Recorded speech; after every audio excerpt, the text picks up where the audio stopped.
une barrière. Moi j'ai une question. C'est bon. Non, essaye. C'est juste au niveau. Ça passe pas. J'ai une question. C'est juste au niveau de. Pour voter. Du coup, parce que là, moi de mon côté, j'ai l'impression qu'on n'est pas très clair là. Ça se passe comment du coup, c'est le vote individuel qui va être comptabilisé ou ça va être au niveau des associations? Parce que si on dit qu'on va voter, on va plus mobiliser des gens qui vont voter de manière totalement individuelle, comme tu viens de dire, des soulignés. Donc voilà, on n'a pas de liste, on vient, on rentre, on vote comme on veut. Après, comment les gens qui vont comptabiliser ces votes-là, comment ils vont procéder? Donc pour pouvoir définir un candidat gagnant. Donc voilà, parce qu'on a beau aller voter, mais après il faut qu'on sache comment on va voter et comment c'est. Ok, merci Bakar. Mais c'est vraiment ce que je venais de dire. C'est-à-dire, même en cas d'affluence, ils ne sont pas en mesure de gérer cela. Si c'est des associations, les normes sont venues, supposons qu'il y ait 1000 Maliens qui aient décidé d'aller voter. Mais ils ne sont pas équipés. Cette commission n'a même pas de budget pour organiser ces élections. C'est juste un cafouillage pas possible. Et donc c'est pour ça que j'en ai appelé à la responsabilité pour qu'on évite vraiment ça. Déjà, le CNJ a une image assez ternie que nous, on aimerait en tout cas redorer. On n'a pas besoin de ça pour en tout cas des élections qui arrivent très prochainement. Alors Adèle, je te donne la parole.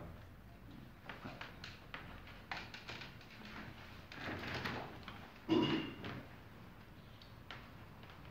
fait, normalement, comme il a dit, normalement c'est les associations qui votent. La CNJ, normalement, du modèle qu'on a du Mali, c'est les associations qui votent. Et donc, chaque région a ses CNJ et le niveau régional vient à Bamako pour mettre en place le CNJ national. Et je pense que l'idée de mettre le CNJ en France aussi venait de ça. C'était l'idée d'avoir une association qui fédère toutes les associations de jeunes. Parce que l'association de jeunes maliens, ça n'en manque pas ici. Il y en a plein. Il y a des associations qui sont ethniques, il y a des associations pour telle ou telle cause qui sont là, qui sont des jeunes maliens qui sont là. Donc l'idée c'était vraiment de fédérer le maximum de personnes et pour faire ça il faut vraiment que ça aille sur la base des associations. Et donc le CNJ Mali a été créé sur cette base. Sauf que des élections ont voulu être organisées l'année passée, je pense, une année. Et donc on s'était préparé pour aller aux élections, mais apparemment il y a eu plein d'histoires qui se sont passées. Je suppose que vous connaissez la jeunesse, surtout malienne. Parfois, il y a des considérations personnelles en fait qui rentrent en jeu et qui ont fait en sorte que les élections n'ont pas pu avoir lieu en 2018 et donc elles ont été reportées pour 2019. Pas 2019, mais on va dire qu'il y a un mois, ils ont décidé de faire les élections. C'est ça. Et donc voilà, et nous, notre candidature, à la base, on ne voulait pas aller aux élections qui ne sont pas organisées dans le cadre qu'on connaît et surtout sur la base du fait que c'est les individus qui vont voter. Parce que là, on ne maîtrise pas, comme on le dit, on ne connaît pas les paramètres, on ne sait pas qui sera là. N'importe qui peut être là. En fait, on ne maîtrise pas du tout les paramètres et même la commission ne maîtrise pas. Mais on est des jeunes, on va se battre. Du coup, c'est pour cela qu'on est là. On va se battre, on va aller aux élections, les jours des élections, et on va se battre pour que les tests soient respectés. Mais il y aura l'Assemblée. Si l'Assemblée décide qu'on aille sur les votes individuels, on va aller sur les votes individuels s'il le faut. Mais l'important, c'est que ça puisse rester sur les associations, parce que c'est ça le CNJ. Le Conseil national des jeunes, ça veut dire un conseil qui rassemble des associations de jeunes. Donc on va sur cette base en essayant de faire en sorte que les tests soient respectés. Au pire des cas, l'Assemblée décidera que les individus voteront. Et c'est pour cela que tout un chacun, on vous demande d'être là dans la salle et pouvoir nous soutenir et faire en sorte qu'on puisse faire respecter les textes et faire en sorte qu'on puisse avancer sur cette base pour faire en sorte de fédérer le maximum de jeunes du Mali qui sont en France en fait. Merci bien.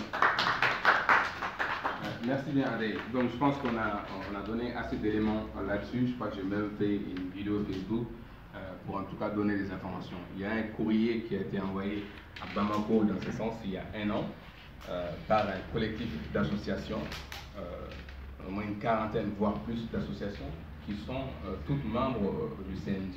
Un courrier a été envoyé au consulat, à l'ambassade, et je pense qu'il y a même des lettres ouvertes qui ont été faites. Donc jusqu'à présent, je pense qu'il n'y a pas de réaction ni de la part de Bamako. En tout cas, Bamako a écrit à ce que la première date soit reportée, le temps qu'une délégation vienne faire une médiation. Voilà. Mais bon, médiation, pourquoi pas. Mais en réalité, nous ne demandons rien d'autre que le respect des textes. Les textes qui sont votés il y a 3 ans par nous-mêmes, en fait, par le bureau sortant, tout simplement.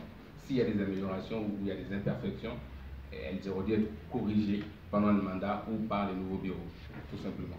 Donc voilà un peu, en tout cas, les points sur voilà, l'actualité de l'élection. Sinon, ça va être dimanche 30 au consulat général du Mali. Voilà. Donc, voilà, Fissoulou. Et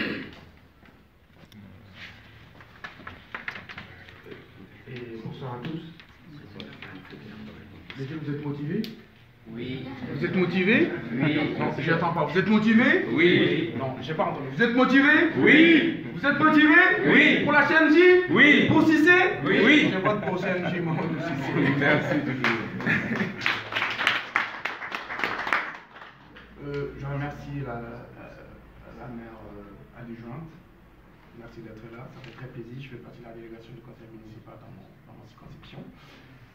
Moi, j'ai une petite question. Mamadou Cissé, je te soutiens par rapport à ton programme, par rapport à des gens qui composent dans ton programme, sur la liste que tu as mis en place depuis de nombreuses années. J'ai eu à travailler avec des gens qui t'en connaissent par rapport à tes diverses travail, par rapport à ta collaboration. Tu n'es pas une candidat ethnique. Quoi. Voilà, c'est pas un côté et Kabla côté. Je pense que ton combat appartient à des programmes. Et les gens qui composent aussi, bien évidemment, je vois Djadji Dambélé, d'autres aussi que je les connais à travers des réseaux et tout d'autres. Et aujourd'hui, moi, Souleymane Issourou, je vais voter pour toi. Je vais voter par rapport à ton programme. Je sais que la jeunesse aujourd'hui, on a besoin de toi. Et on a besoin d'autres aussi. On a besoin de bien évidemment, des personnes comme Lassana qui nous soutiennent, parce qu'ils ne soutiennent pas comme ça. Ils ont leur conviction. Ils savent que c'est le candidat qu'il faut pour la jeunesse. Et moi, j'ai un ami qui a une association qui vient de comprendre que les CNJ, on doit voter. Il a une association. Et bien, aujourd'hui, il n'est pas inscrit au niveau de CNJ. Il souhaitait voter les 30. Quels critères il faut faire? On est contre le vote individuel qu'ils lui ont proposé. Il faut un niveau de comme Moulin Marché, tu viens, tu votes. Bon, comme il a dit tout à l'heure, moi je pense que ça c'est pas possible. Donc ma question s'adresse à ça. Comment on fait? Il vient avec son récépissé d'association, il s'adresse comment? Vraiment, il n'y en a pas 2, il n'y en a pas 3, il y en a d'autres aussi. Lassana aussi, il a une association, bien évidemment, il souhaitait voter. Donc il vient d'arriver, c'est comment? Donc je pense que toi, tu es le seul pour pouvoir répondre à cette question. Aujourd'hui, on est là. Les jeunes, vous êtes prêts? On est prêts. Vous êtes prêts? On est prêts. Pour les 30? Oui. Ou 6 c'est? Oui. Merci beaucoup. Merci. Alors, rapidement, avant de libérer notre grande sœur, en tout cas ma grande sœur, Fissoulou, en fait, dans les textes, c'est toute association extempier jeunesse ou toute association de jeunesse. C'est-à-dire, si on prend l'association de jeunes de Guidi Mara, il y a jeunes dans la consonance, ou en tout cas dans la prononciation, on dit que ce sont des jeunes. Et on ne se limite pas qu'à cela. 3 membres dirigeants de l'association doivent avoir moins de 35 ans. Que ce soit le président, le trésorier, le secrétaire général. Donc c'est très clair. Maintenant, une nouvelle association qui n'est pas dans le CNJ vient s'acquitter, d'habitude c'est comme ça que ça se fait, d'une cotisation de 20 € pour être inscrite et ça lui donne le droit de vote. Maintenant, il y a une cotisation annuelle qui se met en place. Souvent, les CNJ font peut-être moins d'activités, ils ont du mal à récolter, mais au moment des élections, la cotisation est fixée à 20 €. D'accord? C'est comme ça que ça se fait d'habitude. Sauf que là, ils ont décidé de changer les règles. Là, du coup, on n'a pas de liste d'associations inscrites pour l'instant. C'est pour ça, comme tu le dis, ce sont nos grands frères. Loin de là, l'idée de lancer des menaces, je crois qu'on a été très bien éduqués, très bien élevés. pour lancer des menaces à l'air, mais là, on ne se laissera pas faire. Voilà, on respecte les textes, point barre. On a notre aîné Chambel Gimbayara qui fait son entrée dans la salle. On le remercie, un soutien de taille et depuis toujours. Merci pour ta constance. Momo, bienvenue. Donc voilà un peu, maintenant, il y a des impératifs. Certaines personnes doivent partir, si vous voulez bien, qu'on puisse les libérer. En tout cas, les remercier une fois de plus avant qu'ils ne partent. Peut-être une petite photo rapidement. Alors,